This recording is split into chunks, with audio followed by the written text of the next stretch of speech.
Dalawang LPA sa loob at labas ng PAR, patuloy ngayong binabantayan. Ang unang LPA, 08A, na nasa silangan ng Quezon ay patuloy na kumikilos papalapit sa landmass ng Luzon. Inaasahang tuluyan na itong magla-landfall bukas ng gabi at inaasahang tatawirin ang kalupaan ng Northern Luzon hanggang sa Biyernes ng umaga.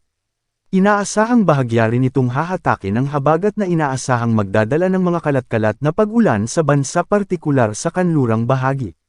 Samantala, isa pang panibagong LPA, 08B, ang nabuo sa labas ng PAR o sa silangan ng Northern Luzon at may tsansang pumasok ng PAR at maging bagyo sa mga susunod na araw.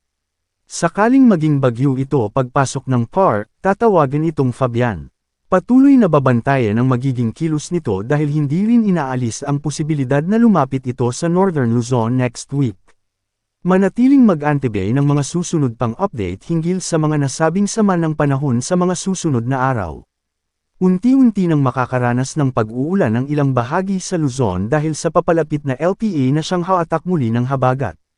Tropical Cyclone Update, Low Pressure Area, LPA 08A, Invest 96W. Sa ngayon, nananatiling mababa ang tsansang maging isang bagyo sa susunod na 24 na oras. Nakakaapekto ito ngayon sa Bicol Region, Ilocos Region, Cordillera Administrative Region, Cagayan Valley, Calabarzon, Occidental Mindoro, Oriental Mindoro, Marinduque, Romblon, at Visayas. Dahil dito, makakaranas ng maulap na kalangitan na may kalat-kalat hanggang malawakang pag-ulan, pagkidlat, at pagkulog, na posibleng magdulot ng mga pagbaha o pagguho ng lupa dahil sa katamtaman hanggang malakas na pag-ulan sa Cagayan Valley, Calabarzon, Aurora, and Marinduque.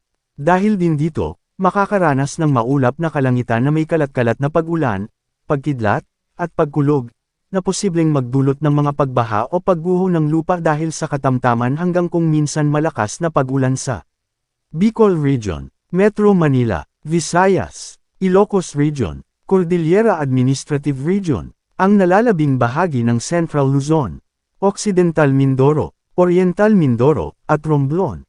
Southwest Monsoon o Habagat. Nakakaapekto ito ngayon sa Palawan at Mindanao. Dahil dito, makakaranas ng maulap na kalangitan na may kalat-kalat na pag-ulan, pagkidlat, at pagkulog na posibleng magdulot ng mga pagbaha o pagguho ng lupa dahil sa katamtaman hanggang kung minsan malakas na pag-ulan sa Zamboanga Peninsula, Northern Mindanao, at Caraga.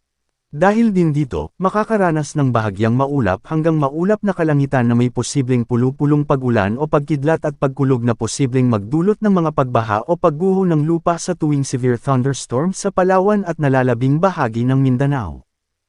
Paalala, posibleng magbago pa ang forecast.